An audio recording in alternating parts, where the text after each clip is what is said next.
राजधानी के निचले इलाके की ये तस्वीरें बयां कर रही है कि 3 दिन पहले शहर में जोरदार बारिश क्या हुई। निचले इलाकों और कच्ची बस्ती के लोगों पर तो मानो पहाड़ टूट पड़ा। बारिश में देखते ही देखते लोगों के अरमान पानी के साथ मिट्टी में समा गए। पानी के बहाव के चलते मिट्टी लोगों के घरों तक पहुंच गई। देखते ही देखते e rickshaw, auto, car, motorcycle और यहाँ तक कि घरेलू सामान भी मिट्टी में समा गए। जब इलाके में बारिश का पानी कम हुआ तो बारिश से हुई तबाही का मंजर खुलकर नजर आया। बारिश के पानी के साथ मिट्टी का मलबा 10 फीट तक लोगों के घरों में जमा हो गया। जाली तोड़ के निकाला गया है। बच्ची आई हुई थी ससुराल से, उसके पास 5 महीने की बच्ची थी, बिल्कुल नीचे डूब गया, पूरा घर भर गया। खाने पीने का कुछ नहीं बचा। थोड़ा बहुत जोड़ रखा था, आपको सब पता है, गृहस्थी में सब होता है, 10-20 हजार छोटा मोटा जेवर सब डूब गया, कुछ नहीं बचा है। स्थानीय लोग बताते हैं कि 14 अगस्त को बारिश इतनी भीषण थी कि लोगों को संभलने का मौका तक नहीं मिला। अपना सामान और वाहन सुरक्षित बाहर निकालने के बजाय लोग जान बचाने के लिए छतों पर पहुंच गए। आपदा की इस घड़ी में प्रभावित लोगों को सबसे ज्यादा जरूरत थी, लेकिन मौके पर प्रशासन दूर तक नजर नहीं आया। काफी देरी के बाद मौके पर बचाव कार्य शुरू हो पाए, लेकिन इस बारिश में काफी कुछ गंवा चुके प्रभावित परिवार अब प्रशासन से मदद की गुहार लगा रहे हैं। फंस रही है, हमारे पूरे ऑटो फंस रहे हैं। हम क्रेन की व्यवस्था के लिए बोलते बोलते हमारे पास क्रेन नहीं है, हमारे पास जेसीबी है। जेसीबी से अगर ये गाड़ियां उठेगी तो इनका और कबाड़ा हो जाएगा। उधर बारिश के इस कहर के बाद जहां कच्ची बस्ती क्षेत्र और निचले इलाकों के लोगों पर दुखों का पहाड़ टूट पड़ा, लेकिन जनता के लिए जिम्मेदार लोग अपनी अलग ही दलीलें दे रहे हैं। आप खुद ही सुन लीजिए क्या कह रहे हैं सूबे के नगरीय विकास मंत्री।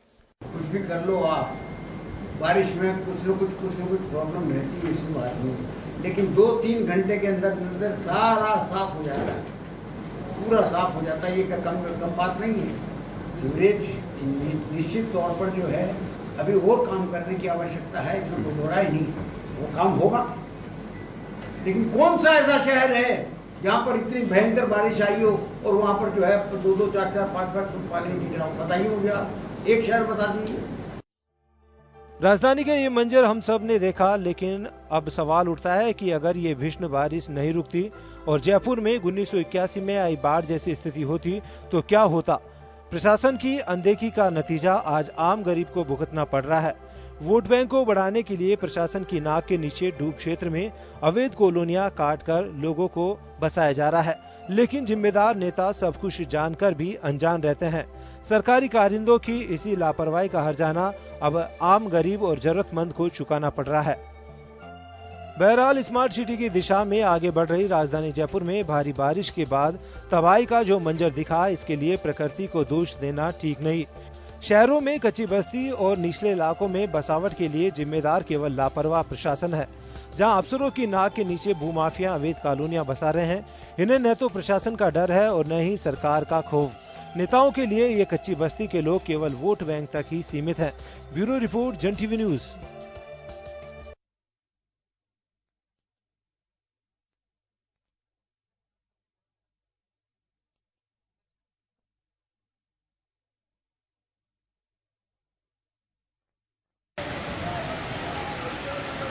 चौड़ा रास्ता, नदी बह रही है।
यहाँ कई गाड़ियां तो डूब चुकी हैं।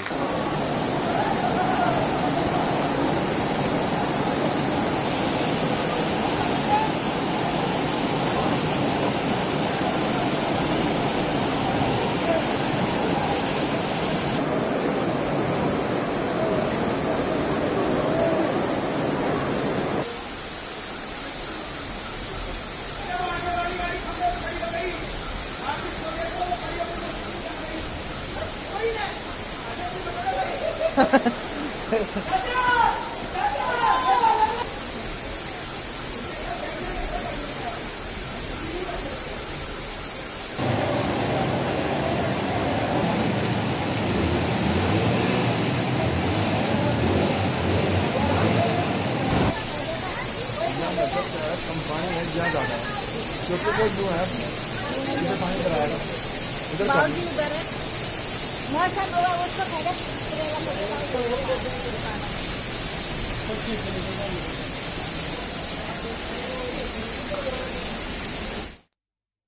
जन के मैं स्वागत आपका। मैं हूं योगेंद्र, आप देख रहे हैं खास खबर। खास खबर में हम बात करेंगे जयपुर के एक दिन की बारिश ने ही किस तरह की तबाही मचाई, वो मंजर आपने स्क्रीन पे देखा है जन टीवी पे।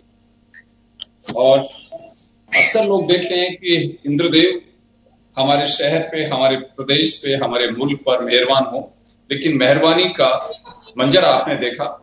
निश्चित रूप से कहीं ना कहीं सिस्टम में कहीं कोई या कहीं कुछ न कुछ ऐसी पेचीदगी आ रही है जिसकी वजह से हालात बने। उन बस्तियों की आप ये नजारे सामने देख रहे हैं जहां पे किस कदर ये ऑटो रिक्शे नहीं है, मकान भी लोगों के जमीजोद हो गए। कई ऐसे हैं कि जो अपने मकान भी मिट्टी निकाल रहे हैं।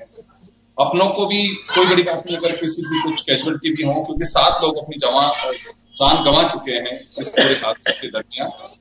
लेकिन एक बड़ी बात यह है, जिस बस्ती का आप मंजर देख रहे हैं, एक दिन में बसी हुई बस्ती नहीं है। आखिर क्या वजह रही? क्या बस्ती बसाने के पीछे किसी का हाथ था, या फिर बस्ती वाले चाहते थे कहीं जगह मिले हमें बसना है, या फिर आंख मूंद करके पूरा प्रशासन बैठा रहा कि बस्तियों में कभी बाढ़ के हालात होंगे तो क्या होगा।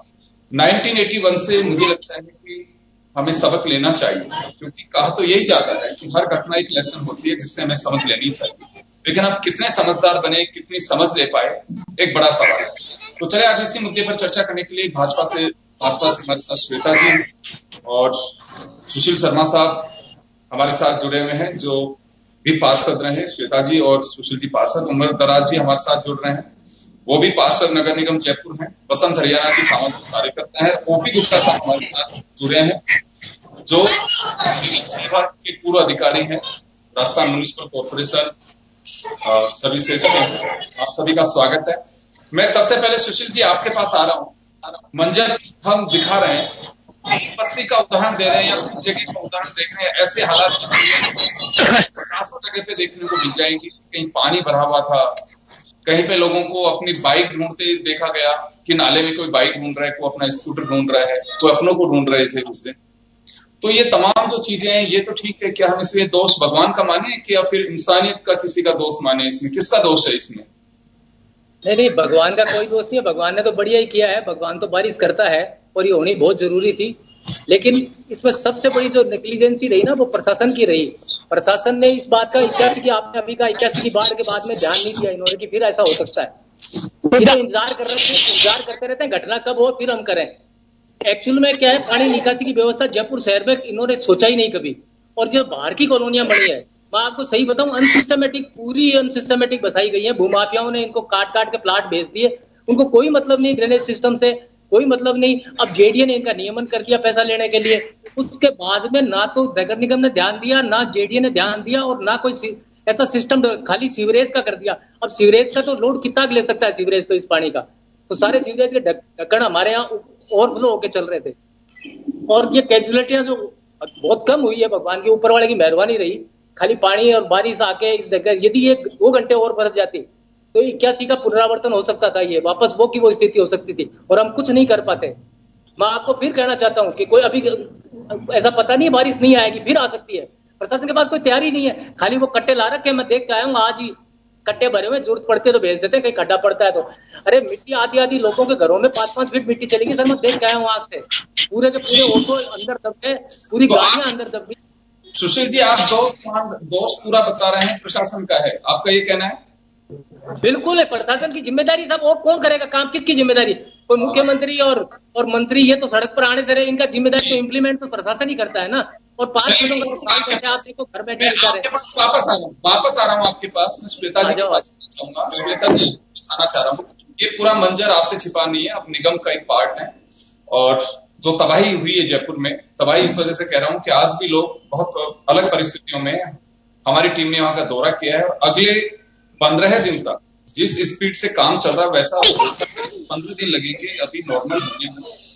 इसका तो है इसे प्रकृति का फिर हमारा प्रकृति का दोष तो क्या कहेंगे इसे, प्रकृति तो अपना कार्य कर रही है। लेकिन आप सबसे बड़ी बात ये देखिए कि प्रशासन किस हद तक अपने आप को बचाने में लगा हुआ है। उसको कोई मतलब नहीं है कि जनता त्राही त्राही कर रही है। अगर मैं एक शब्द में कहूं तो जनता अपने आप को पूरी तरीके से अनाथ महसूस कर रही है, जिसका कोई धनी धोरी नहीं है। मर रही है तो मर रहे हैं, मरने दो, जी रही है जीने दो, डूब रहे हैं डूबने दो। आज का अखबार आपने देखा, आपके न्यूज चैनल्स के माध्यम से मुझे पता चला कि देखिए किस तरह से आदमियों की लाशें बहती हुई निकली है। क्या इस 21वीं सदी में हम इस तरह के युग की आशा करते हैं? इस तरह के दृश्य हमारे सामने आने चाहिए कि सबसे पहला सवाल तो मेरा यही है प्रशासन से, क्या 21वीं सदी में जब हमारे माननीय प्रधानमंत्री जी इतनी आगे की सोच रहे हैं, विश्व गुरु हमारा देश वापस से बन रहा है, हमारा देश है वो आप कहीं विश्व में चले जाइए आज एक अपनी अलग पहचान रखता है, वहां पर इस तरह की नेग्लिजेंस, इस तरह के दृश्य सामने आना, क्या आपको लगता है कि ये सही है? सबसे पहला सवाल तो यही है मेरा प्रशासन से कि आज भी इस तरह के, जैसे सुशील जी ने कहा कि कट्टे डलवाना और ये सब करना, क्या ये है हमारा टाइम? आज हमारा टाइम ये है कि हम गड्ढे भरने के बाद उसमें कट्टे डलवाएं?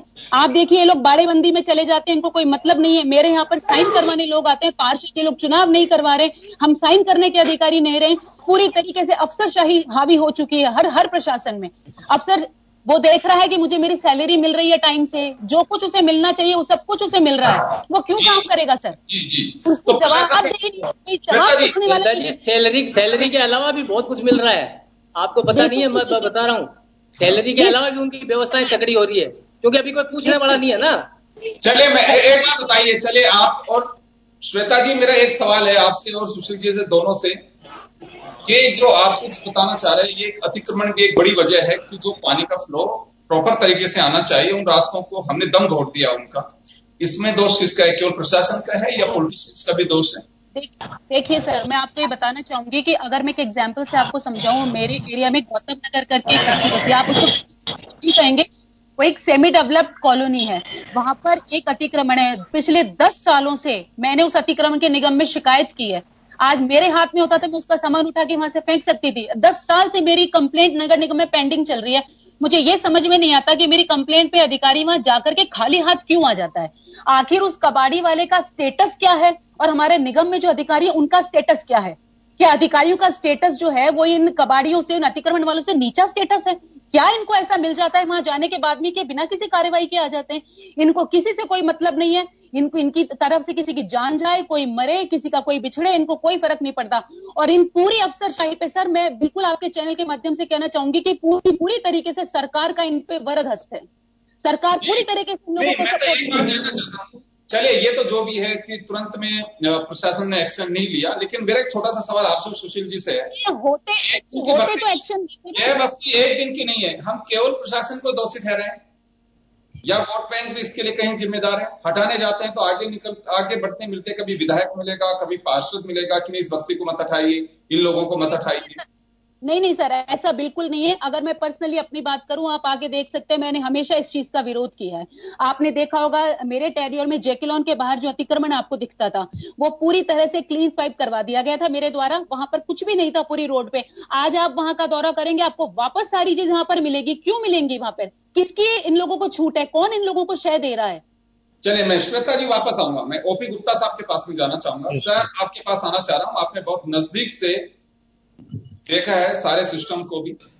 हमेशा जब भी उंगली उठती है प्रशासन पे, क्योंकि ये कि सीधे फ्रंट लाइन पे उन्हीं को आना होता है व्यवस्था के लिहाज से मानिए, या फिर अगर कोई आपकी बात सर बिल्कुल सही है। तमाम जो मंजर हम देख रहे हैं, हकीकत में इसकी डेप्थ में जाएं तो वजह क्या है साहब, ये ऐसे हालात बन जाते हैं? वही मैं बता रहा हूँ, इसकी वजह कुछ टेक्निकल ज्यादा है।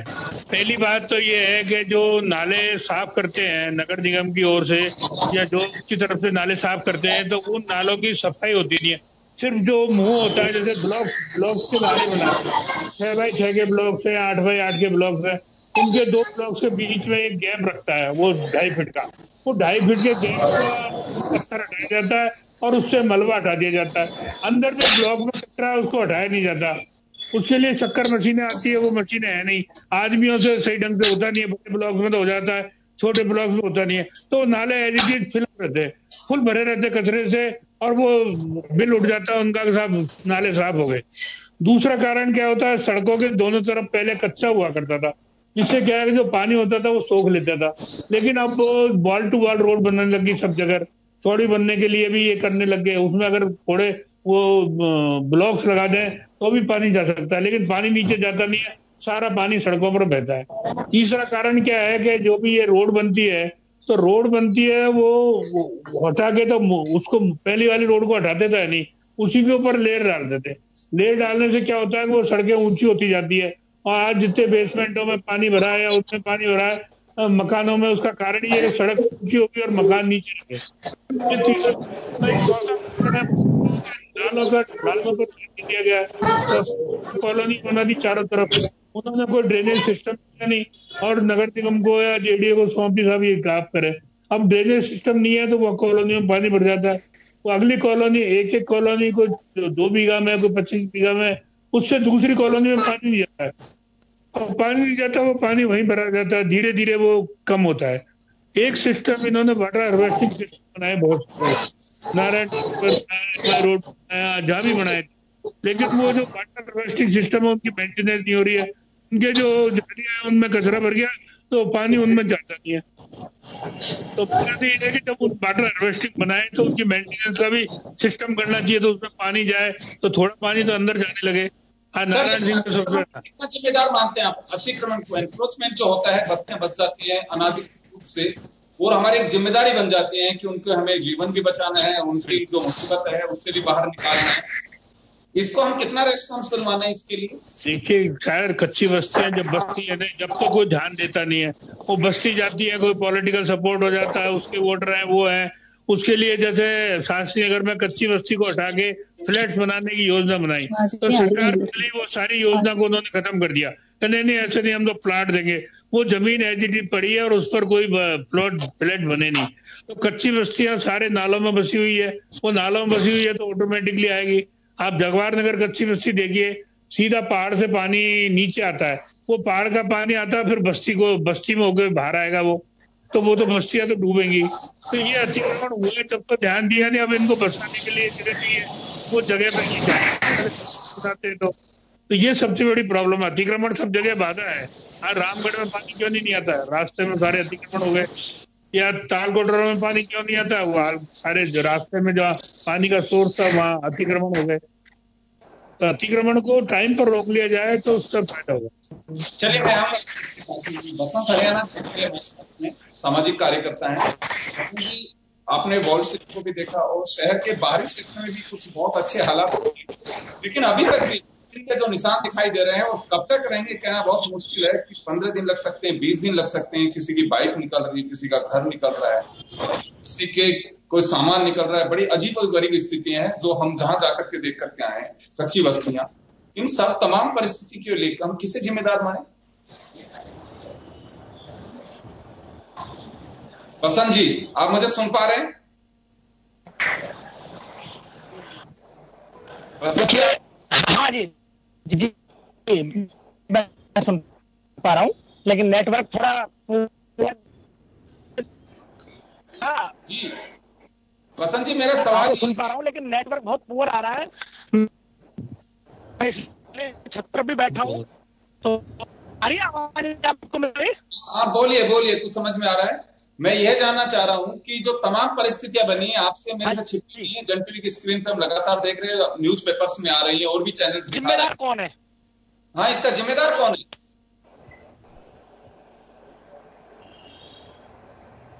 जी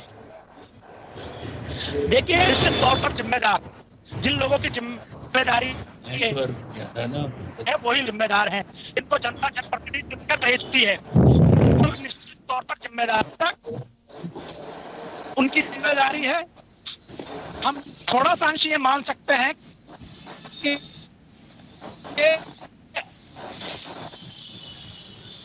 कल सुबह 9 बजे आना सुबह। बसंत जी, आपकी आवाज नहीं आ रही है, शायद आपके नेटवर्क का इश्यू है। मैं वापस जिम्मेदार है। हम देखते हैं आपके पास जिनके 500 हैं अपने घरों का तो अतिक्रमण, नालियां नहीं मिलती, नालियां नहीं, ये का काम है। वो तो मैं इसलिए खत्ते हुआ तो ये जो हम जनता देख रहे हैं अंदाजा लगा सकते हैं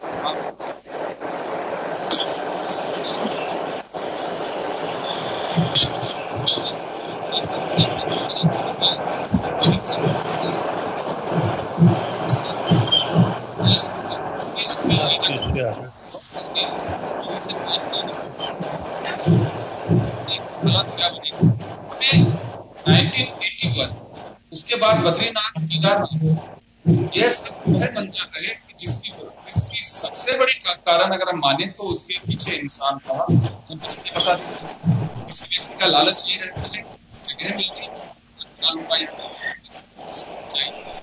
से वो निकल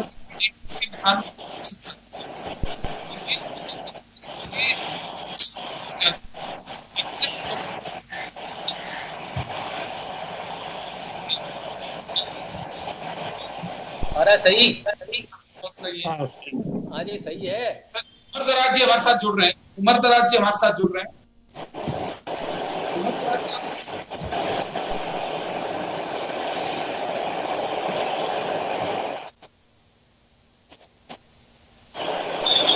तकनीकी खामी के कारण उमर दराज जी हमारे साथ नहीं। सुशील शर्मा साहब के पास वापस मैं जाना चाहूंगा। सुशील जी वापस आ रहा हूं आपके पास में जी। हम केवल एडमिनिस्ट्रेशन को इसके लिए जिम्मेदार माने, जनप्रतिनिधियों का जी जिम्मेदार, जनप्रतिनिधि भी जिम्मेदार है, पर जनप्रतिनिधियों का तो अब यूं है कि गुप्ता साहब ने जैसे अभी कहा कि कुछ हद तक ये बात एक बार की नहीं है, बहुत बार ऐसी स्थितियां बनती हैं कि ये ठेले को मत हटाइए, इस बस्ती को क्यों इन गरीब लोगों को आप चलाना चाहते हैं। लेकिन जब ऐसे ये अफसर गुप्ता जी अफसर रहे हैं, इनको सब पता है कि ये इस पीड़ा को झेल भी चुके हैं। नेचुरली इसमें नेतागिरी भी काम करती है और कहीं ना कहीं अपना आदमी या अपना वोटर या अपनी व्यवस्थाएं देखकर वो भी ये बात बिल्कुल सही है कि ये इसको नहीं हटाने दें। लेकिन प्रशासन की जिम्मेदारी मैं इसलिए मान रहा हूँ, बार बार कह रहा हूँ कि कुछ ऐसी जगह होती है जहां से विकास पानी का होना है और वहां यदि अतिक्रमण है तो उसको हटाना बड़ा कंपलसरी जरूरी है। लेकिन अब नेतागिरी के चक्कर में यदि वो नहीं हटाते तो उनको भी अपनी नौकरी करनी है। अफसर भी ज्यादा ध्यान देते नहीं है कि यार बड़वा दे, मैं आज यहाँ हूँ, कल कहीं दूसरी जगह रहूंगा, मेरा ट्रांसफर हो जाना, मेरे को मेरी नौकरी करनी, तनख्वाह लेनी, इसलिए कोई पेन लेना ही नहीं चाहता जी। ये तो ऊपर वाला किसी दिन केदारनाथ की तरह करेगा ना तो अपने आप सारा साफ हो जाएगा, फिर ना नेतागिरी चलेगी ना अफसरों का दोष रहेगा। ऊपर वाला करेगा डिसीजन, आप चिंता मत करो, लग रहा है वो उसी व्यवस्था के अंदर और एक दिन सारा हो जाना है साफ।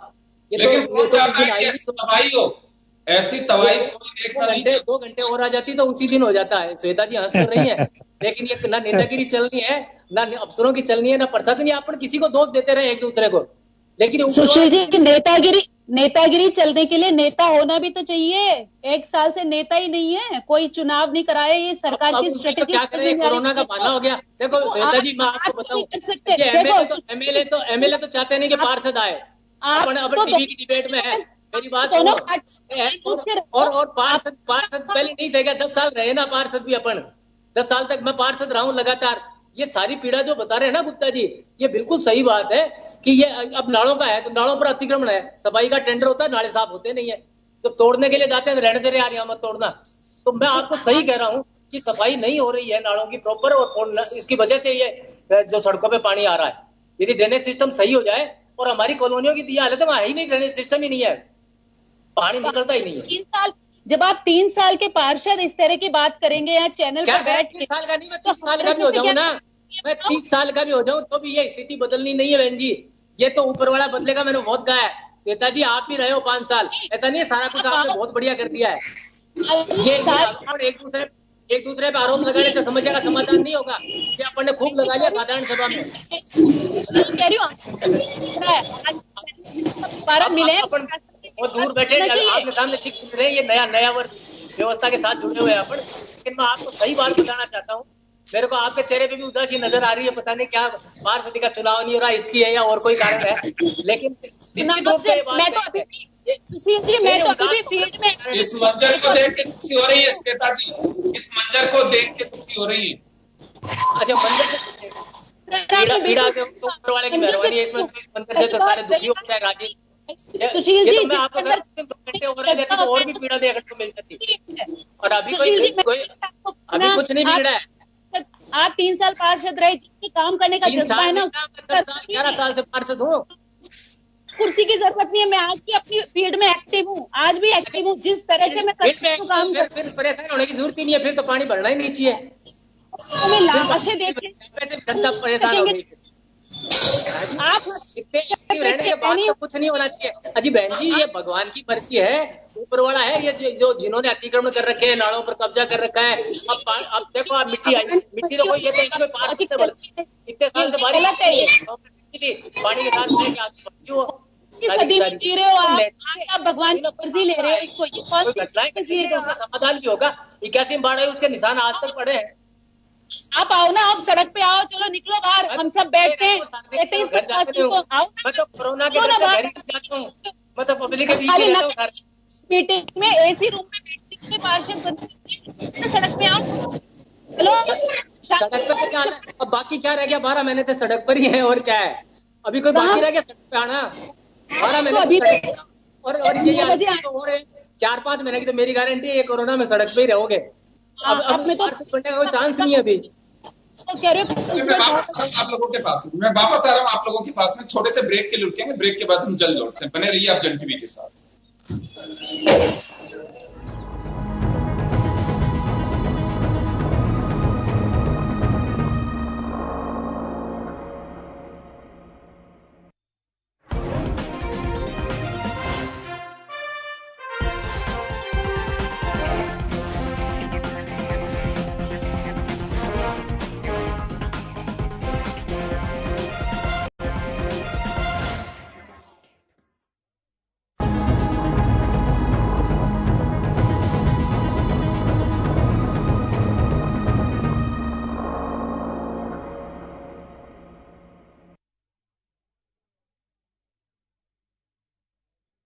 आपका स्वागत है।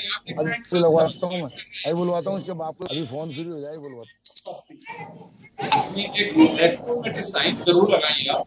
आफत बरसी, जिम्मेदार क्या वास्तव में आफत की या अमृत था?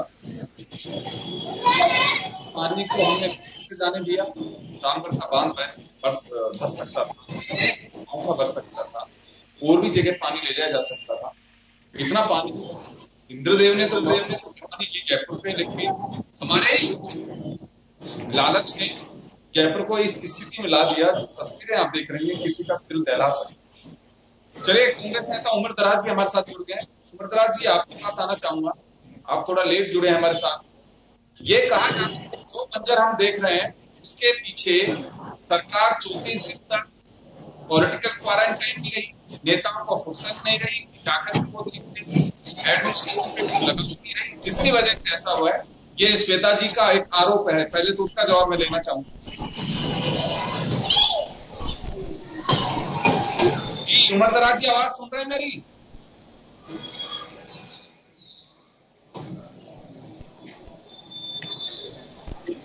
चलिए बसंत जी, आपके पास आना चाहूंगा। उमर दराज जी हमारे साथ वीडियो मिलता, बसंत जी आपके पास आना चाहूंगा। पहले मेरा सवाल यही था, बस्तियां अवैध रूप से बस जाती हैं। बहुत सारे लोग कहते हैं कि इन गरीबों को पैसा नहीं है, इन गरीब की चिंता हर किसी को होती है।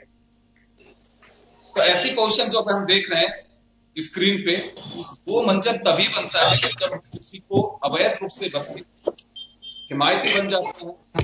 वो कहते हैं इस आड़ में कि गरीब के साथ अन्याय हो रहा है, लेकिन नाले में क्यों बसने दे रहे हैं, ऐसी जगह पे क्यों बसने दे रहे हैं जहाँ पानी की डूब का क्षेत्र हो। हम इतने मंजर हुए 1980 बद्रीनाथ केदारनाथ तबाही, उससे हम सबक नहीं ले रहे। आवाज नहीं आ रही है आपकी। मैं आ रहा हूँ उमर दराज जी, आपके पास आ रहा हूँ। मैं बसंत हरियाणा जी से सवाल है मेरा ये। बसंत जी, चलिए बसंत जी के नेटवर्क कम है। उमर दराज जी, आप मेरे को सुन रहे हैं?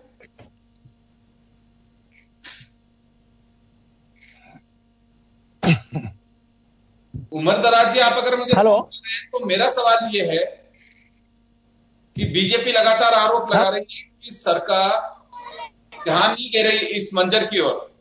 आवाज नहीं आ रही।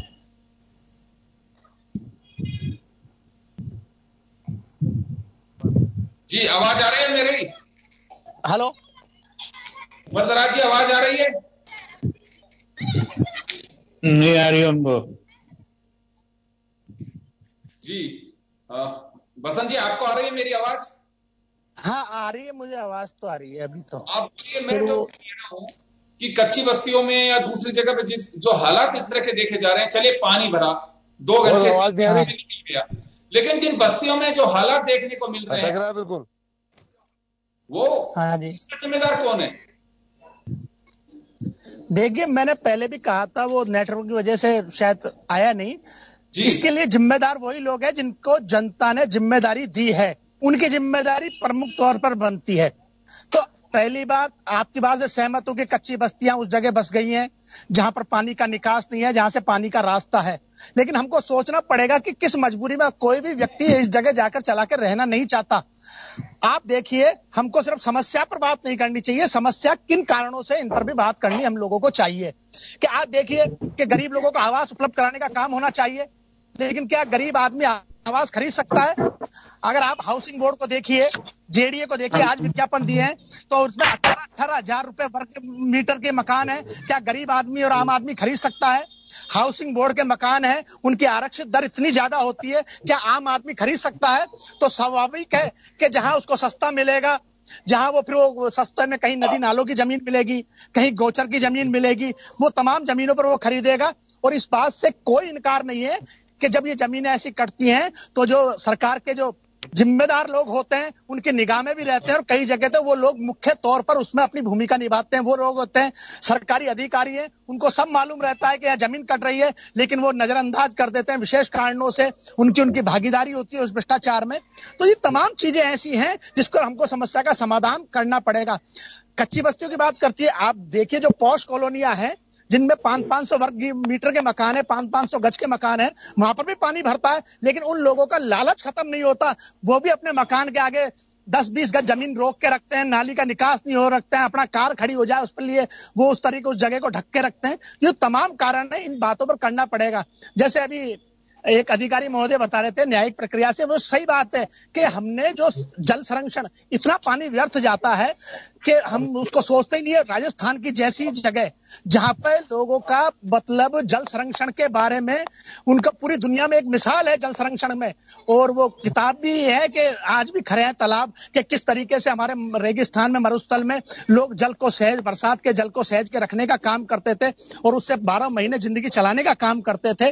लेकिन आज हम देख रहे हैं कि जो जल का संरक्षण का अभाव है, जो ऐसी ऐसी सड़कें बना दी गई है, मैं पूरी सहमत हूं कि जल का संरक्षण नहीं होता, बहकर गंदे नालों में चल जाता है। तो इसलिए हमको सोचना चाहिए, अगर 90% अगर सरकार जिम्मेदार है, प्रशासन जिम्मेदार है, तो हम मानते हैं कि 10% आम जनता भी जिम्मेदार है। और ये सब होता है राजनीतिक नेतृत्व इच्छा शक्ति का अभाव है। वो क्यों नहीं अतिक्रमण करती है? रामगढ़ की बांध है, वो आज तक क्यों? राजनीतिक नेतृत्व की इच्छा शक्ति के अभाव के कारण ही तो उसमें पानी नहीं आ रहा है। इसलिए हम कब तक बीसलपुर के लोगों के बांध के भरोसे हम जयपुर के लोग रहेंगे? जब जिस दिन भीलवाड़ा के लोगों ने, चित्तौड़ के लोगों ने, टोंक के लोगों ने ये बात कही थी कि नहीं, ये पानी पर हक अब पहले हमारा है, तो फिर बताइए जयपुर के लोग क्या करेंगे? इसलिए जरूरी है कि सरकार को और जो सरकार के जनप्रतिनिधि नुमाइंदे हैं उनको इस बात को गंभीरता के साथ लेना चाहिए कि वो लोग। सर देखिए, बसंत जी वापस आऊंगा आपके पास, बसंत जी वापस आऊंगा आपके पास में। उमरदराज जी आप मुझे सुन पा रहे हैं? आप आ रही है आवाज आपकी? आ रही है। मैं ये कहना चाह रहा हूँ, वापस आवाज नहीं आ रही। बोल, आपने मंजर देखा सारा।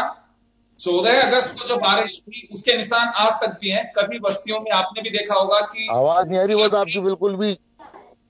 जी, मैं आवाज आ रही है आपको मेरी? आवाज आ रही है आपको?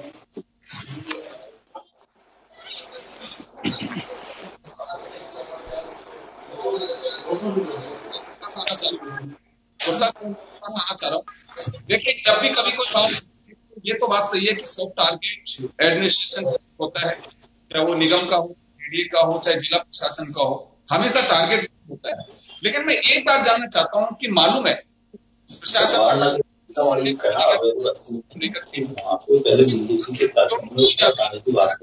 सही को सही कहने की आप नहीं रख पाते। एमएलए मुस्लिम आ गए तो फोटो से ढूंढ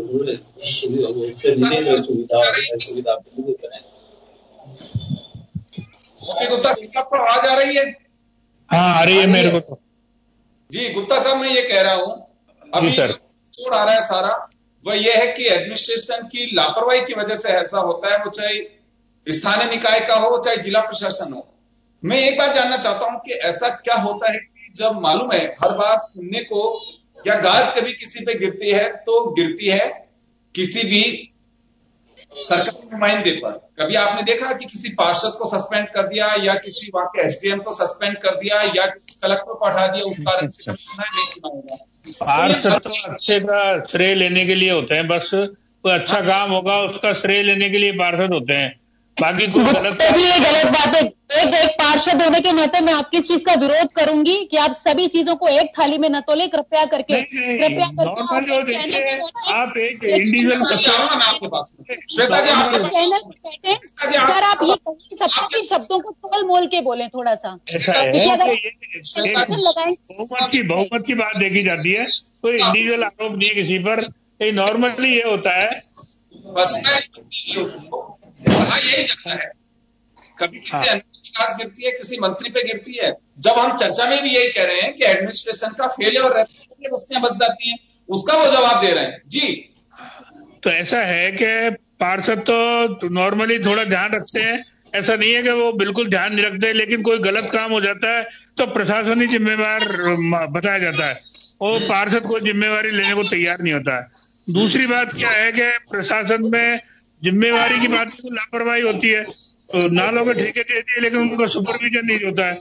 यदि बाढ़ से तो नालों की सफाई का सुपरविजन कर ले तो उनको जो गलत पेमेंट होता है वो नहीं हो, और भी जो दूसरे JEM और AEM को लगाए जाते हैं वो सुपरविजन नहीं करते, वो खाली दूसरे की मिट्टी निकाल देते और बिल बन जाता है। हाँ सर वीडियोग्राफी कर दिए नाले साफ, एक्चुअल नाले साफ और ड्रेनेज सिस्टम सही हो जाए तो कोई बाढ़ आने का खतरा नहीं रहे।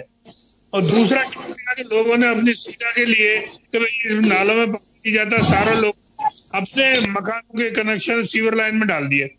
पानी के बरसाती पानी का नाली, बरसाती पानी हमेशा उसमें बाहर आना चाहिए, नालों में जाना चाहिए, लेकिन वो लोग सब सीवर लाइन में डाल देते हैं। उससे क्या होता है कि सीवर लाइन ओवरफ्लो होती है और वो पानी फिर सड़कों पे आता है। सीवर लाइन की इतनी कैपेसिटी नहीं होती है तो पानी को ले जाए, तो ये कारण होते हैं। एक वाटर हार्वेस्टिंग सिस्टम है, कंपलसरी कर रखा है 300 घर से बड़े प्लॉट पर, लेकिन 90% लोग फर्जी सर्टिफिकेट दे देते हैं कि बना लिया हमने, और बनाते नहीं है। वो बनाए और उसको मेंटेनेंस करें तो वो पानी आए और आगे का हम अंडरग्राउंड वाटर सोर्स भी डेवलप होंगे, तो बोरिंग से भी मतलब पानी आने लगेगा। आज जो बोरिंग 600 फीट पर भी है वो 200 फीट पे आ सकते हैं। चेन्नई इसका उदाहरण है कि वहां 100 गज के प्लांट में भी वाटर हार्वेस्टिंग सिस्टम है, तो आज वहां पानी जो ट्रेनों से जाता था आज वहां पानी उपलब्ध होने लग गया, सिर्फ वाटर हार्वेस्टिंग सिस्टम के कारण हुआ है। तो ड्रेनेज सिस्टम जो सोसाइटियों ने जो प्लॉट बेचे, कॉलोनियां बनाई, उसको खराब कर दिया, उसको सुधारना पड़ेगा। उसके लिए थोड़ा सा प्रशासन को बहुत पैसा खर्च करना पड़ेगा, क्योंकि अब समझना गोपी गुप्ता साहब, ये तो एक टेक्निकल पॉइंट बताया। मेरा ये जो सवाल है ये कड़वा सत्य है जो मैं वो जानना चाहता हूँ। अभी श्वेता जी ने भी कहा, सुशील शर्मा साहब ने भी कहा, सब लोग कह रहे हैं, और हम आम जनता में भी ये बात सुनते हैं कि प्रशासन ने ध्यान नहीं दिया, बस्तियां प्रशासन की देखरेख में बस्ती चली गई। मैं तो ये जानता हूं कि अकेला एडमिनिस्ट्रेशन इसके लिए जिम्मेदार नहीं है, हालात ये बताते भी हैं। कई मरतबा ऐसे होते हैं कि जेसीबी पहुंच जाती है बस्ती हटाने के लिए, वो क्षेत्र विधायक आ जाता है, क्षेत्रीय पार्षद आ जाता है, किसी बहुत सारे उदाहरण ऐसे मिलेंगे आपको। तो ऐसे पोजीशन में मालूम है कि गाज सरकारी नुमाइंदे पे गिरनी है, तो फिर हिम्मत क्यों नहीं दिखा पाते वहां पे कि कल को मंजर ऐसे दिखाई देंगे तो उस वक्त जिम्मेदार हम होंगे? रोका क्यों नहीं जाना चाहिए उसी वक्त? सरकारी अफसरों की स्थिति भिन्न होती है, उनके भी वेस्टेड इंटरेस्ट होते हैं, तो वो तो हाँ जी कहना, इसी गांव में रहना। वो प्रशासन MLA का फोन आ गया, भाई इसको नहीं हटाना है तो नहीं हटाना है, तो उनको भी नौकरी करनी है और अपने इंटरेस्ट के हिसाब से करनी है। आज कोई नौकरी जिसने बात नहीं मानी उसको बाढ़ में टिका दिया, कहीं जैसल में टिका दिया, तो वो भी सोचता है कि भाई अपने को चाहे जैसे जैसे टाइम पास करना है। हकीकत तो ये है प्रशासन को पॉलिटिशियंस की माननी पड़ती है, अन्यथा वो नौकरी नहीं कर सकता। जी श्वेता जी, सुना आपने, आप एक पार्टी से ताल्लुक रखते हैं, मजबूरी कितनी होती है प्रशासनिक लोगों की, आप सुने आपने? सर ये सिर्फ और सिर्फ अपनी कमजोरी को छुपाने का एक छोटा सा एक्सक्यूज है और कुछ भी नहीं है। जिसमें काम करने के जज्बा होता है वो ये चीजों को नहीं देखता। कमजोरी नहीं छुपा रहे हैं जी, सच्चाई बता रहे हैं गुप्ता जी। एमएलए के खिलाफ बोल दे, बाढ़ में भेज दे साले को। क्या बात कर रहे हो आप सच्चाई छुपा रहे हो?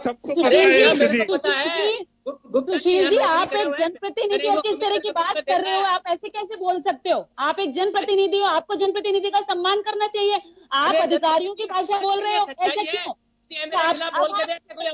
सुशील जी, क्या बात कर रही है?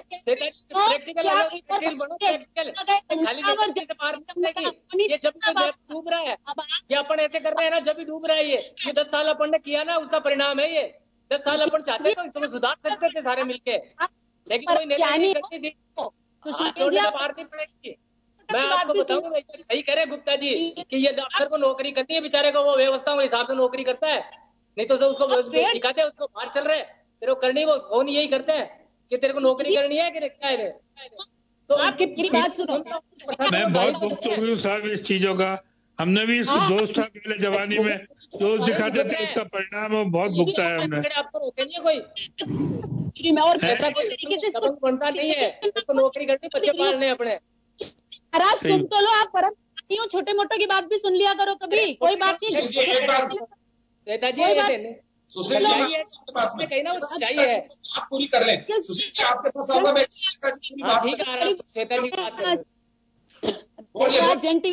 धन्यवाद करो कि आज हम मिले हैं, तो उनका धन्यवाद करो और इस मौके का चेहरा देख के राजी हो रहा हूँ। दर्शन भगवान आपको खुश रखे। अब आप देखिए सर, मैं तो इस चैनल के माध्यम से ये कहना चाहूंगी कि आपको मैं एक उदाहरण देती हूँ। वाटर हार्वेस्टिंग की बहुत अच्छी बात चली यहाँ पर। आप वाटर हार्वेस्टिंग की बात करते हैं, आप कोई भी सरकारी कार्यालय उठा करके देख लीजिए, जितने भी सरकारी कार्यालय हैं जहां पर वाटर हार्वेस्टिंग के नाम पे हजारों लाखों करोड़ों रुपया खर्च कर दिया, एक भी सरकारी कार्यालय में वाटर हार्वेस्टिंग चालू नहीं है। मैं तो कहती हूँ पब्लिक में बाद में जाना, जहां बैठे हो तुम्हारी नाक के नीचे सारे वाटर हार्वेस्टिंग सिस्टम फेल हुए पड़े, गड्ढे कचरा भर रहा है उनमें। कई उदाहरण दे सकती हूँ। दूसरा एग्जाम्पल आप देखिए, जब बीजेपी की सरकार थी तो जवाहर को वहां से शिफ्ट करने की बात हुई, जो टीला बस्ती है, जहां सबसे ज्यादा वहां पर सबसे ज्यादा लोग मरे हैं, सबसे ज्यादा वहां पे जो व्यवस्था बिगड़ी है बारिश की वजह से, सबसे ज्यादा व्यवस्था वहां बिगड़ी है जवाहरनगर टीला में। टीला जो कच्ची बस्ती है, बीजेपी की सरकार में उसको वहां से शिफ्ट करने की बात चली थी और काम काफी आगे चला गया था, लेकिन सरकार बदलते ही ये अपनी कुर्सी बचाने में लग रहे हैं। इनको कौन सी टीले की फिक्र है, इनको कौन सी बस्ती की फिक्र है, इनकी तरफ से सब भाड़ में जाओ, इनकी अपनी चेयर बचनी चाहिए।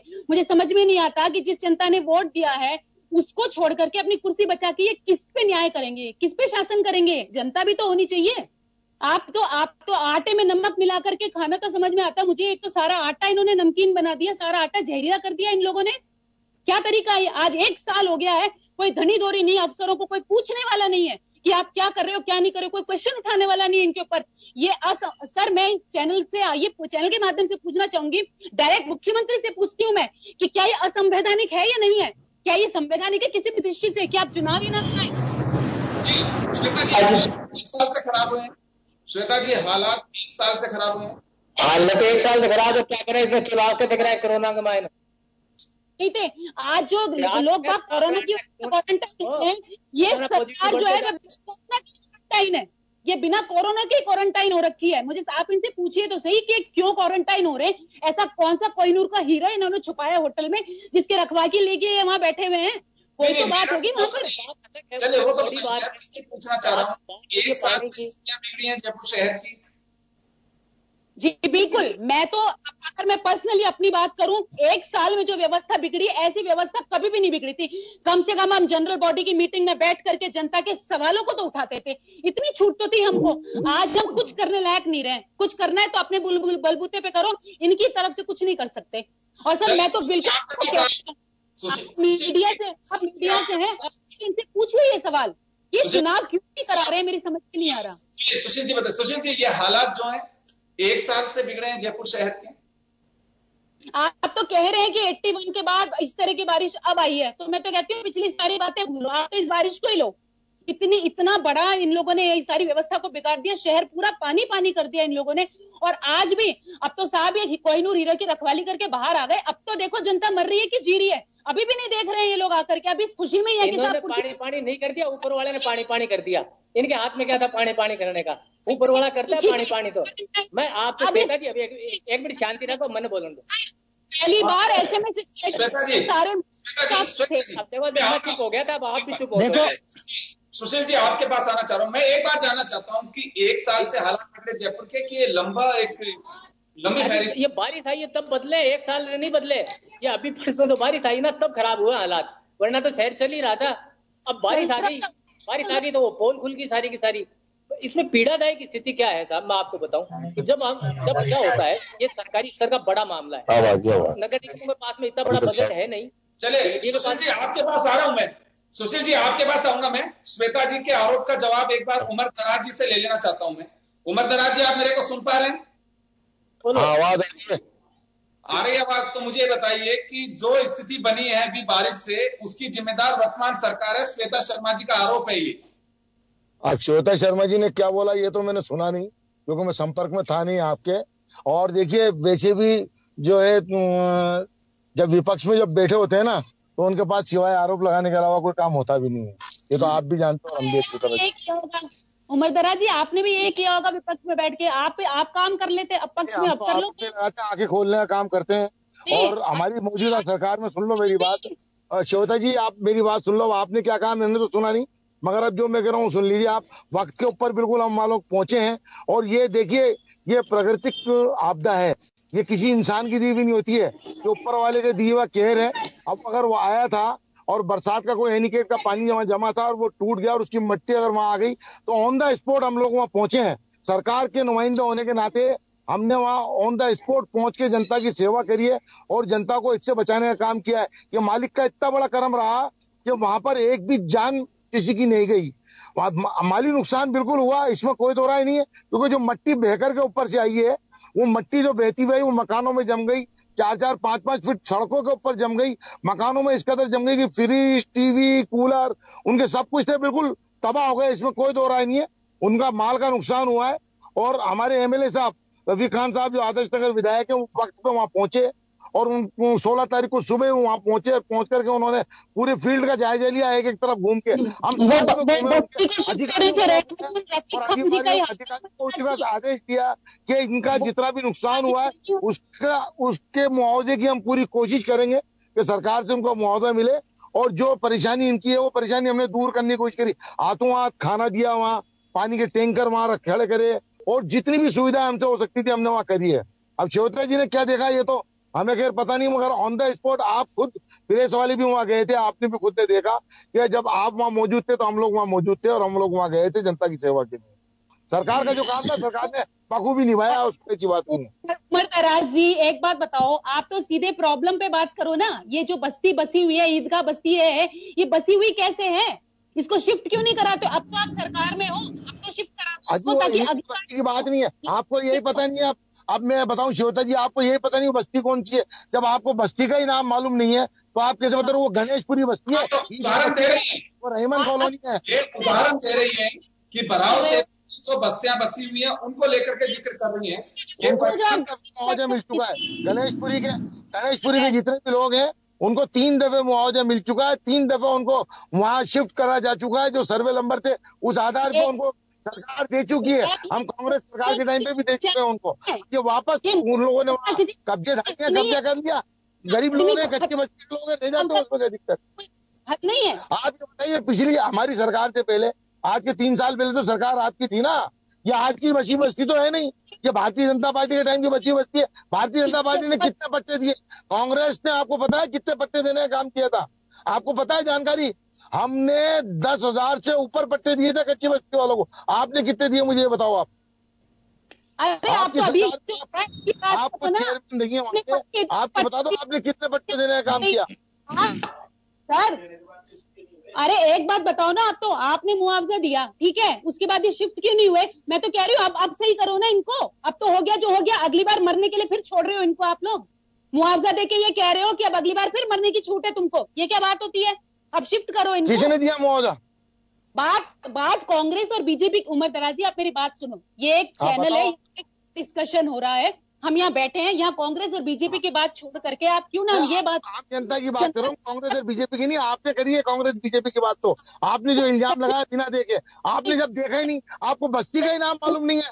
जब आपको बस्ती का नाम मालूम नहीं है तो आप क्या आप उसके अंदर आप क्या जायजा लेंगे? आप गई क्या मौका वारदात पे? हम लोग गए, हमारे दिल में दर्द था, जनता के लिए हमारे दिल में दर्द था। हम मौजूदा पार्षद नहीं है, मगर सरकार हमारी हम गए। आपको बहुत बहुत साधुवाद है कि आप गए, पर मैं आपको इन्फॉर्म करके तो जाऊंगी नहीं। आप कोई नगर निगम सीईओ या कोई सीएम तो लग नहीं रहे हो मेरे ऊपर। आप गए तो जब आपको मेरी बहन आपको बस्ती का ही नाम मालूम नहीं है श्वेता जी, तो आप गए कौन सी बस्ती में मुझे ये बता दो। आप ईदगाह तो ऊपर का क्षेत्र है, ईदगाह तो आपने कैसे समझ लिया? पानी भी नहीं आया, मैं कैसे मान लूं ईदगाह में आधा इंच पानी नहीं आया। चलिए बीजेपी कांग्रेस का इश्यू है, मैं कोई करूँ सड़क पे, आप इनको यहाँ से शिफ्ट करो। आप ये चैनल भी मेरी इस बात को मानेगा, ताकि अगली बार उसमें क्या दिक्कत है? हमने दूसरा आ जाएगा, शिफ्ट करने का काम किया नहीं, आपने खड्डा बच्ची को उछाल दिया और आपने वो क्या किया उनको? बात सुनो, कमरा हेल्प कर दे कि बीजेपी के टाइम पर ये पेपर आपको ये देखिए जी, मुझे बताओ, ये आज की तो कब्जेदारी है नहीं, ये कब्जेदारी उस टाइम का जिस टाइम पे भारतीय जनता पार्टी की सरकार थी। आप मुझे बता दो क्या किया सरकार ने 5 साल में इनको? हमने कम से कम इनको हमारी तो सरकार ने महामारी के अंदर खाने का इंतजाम करवाया। अभी बाढ़ ग्रस्त इलाके के अंदर हमने इनको खाने का, रहने का सारा हमारी सरकार ने इंतजाम कराया। अशोक गहलोत जी को आपको तो धन्यवाद देना चाहिए कि अशोक गहलोत जी राजस्थान की जनता के लिए कितने फिक्रमंद है। बिना कोरोना के क्वारंटाइन होने के लिए धन्यवाद देना चाहिए अपनी सारी जनता की, जिन्होंने उनको सीएम सरकार पर, अशोक गहलोत जी को, उनके एमएलए को, उनके मंत्रियों को, पूरी सरकार को, राजस्थान की कितने फिक्रमंद रही है कांग्रेस की सरकार। अभी भी सभी को रोकना जी, पर आप क्या है बोल नहीं सकते हो। पीड़ा तो आपके मन में है कि चुनाव नहीं हो रहे हैं, सब कुछ खत्म हो रहा है, लोकतंत्र खतरे में, पर आप बोल नहीं सकते। आपकी मजबूरी को मैं समझ रही हूँ, आप बोल नहीं सकते। देखिए मेरी बात सुनो, ठीक है, नगर निगम के चुनाव तो कोरोना बीमारी की वजह से आगे चल रहे हैं, अदरवाइज सरकार तो चाहती है चुनाव कराना। हम ये कोरोना की बीमारी आप आज खत्म करा दो, सरकार कल चुनाव करा देगी। लोगों को देखिए, लोगों का सही रहना बहुत जरूरी है, चुनाव होना जरूरी है। आप चाहते क्या चुनाव के बाद की जनता को हमारी जनता मार जाए? हमें जनता का फिक्र है, चुनाव का इतना फिक्र नहीं है हमें श्वेता जी जितना जनता का फिक्र है। अरे मैंने क्या सराज जी, जनता की फिक्र तो आपकी दिख रही है मुझे। और दूसरी बात यह है कि पीड़ा आपके मन में भी है, बस हम बोल रहे हैं साफ मन के और आप मन में घुटले निकल रहे हो। किस बात की? हमारे तो पीड़ा जनता की है, हमारे मन में तो जनता की पीड़ा है। चुनाव आयोग तो चुनाव कराना चाहता है, हम भी करा देंगे अगर कोरोना महामारी खत्म हो जाएगी। हमें मतलब नहीं, हम सेवा, हम देखिए जरूरी नहीं है कि आप जनप्रतिनिधि होकर सेवा करो जनता की, बगैर जनप्रतिनिधि होके भी आप सेवा करो, मन में वो भावना रखो तो जनता के बीच में जाकर के आप सेवा कर सको उनकी। ये जरूरी नहीं है कि पार्षद होना जरूरी नहीं है, एमएलए होना जरूरी नहीं है, जनता की सेवा करने की नहीं है। तो जनता के बीच, पर मैं आपकी तकलीफ भी पूछना चाहूंगी कि आपके पास भी कोई बच्चे एडमिशन के लिए आरटी का फॉर्म लेके आते हैं, तो आपका मन दुखी नहीं होता? आपका मन पीड़ा नहीं करता क्या? अभी भी साइन करते हैं, हम अभी भी साइन करते हैं, अभी भी साइन करते हैं। जब तक कोई दूसरा पार्षद नहीं आ जाएगा, निवर्तमान पार्षद साइन कर सकता है उस पर। अगर आप लोग गलत करते हो, अगर आप लोग पर क्या ये सही है? आरटी का हुआ, आय प्रमाण पत्र हुआ, हम अभी क्या करें? तो कोरोना चल रहा है, चुनाव तो हो सकते हैं। करते हैं। ओके,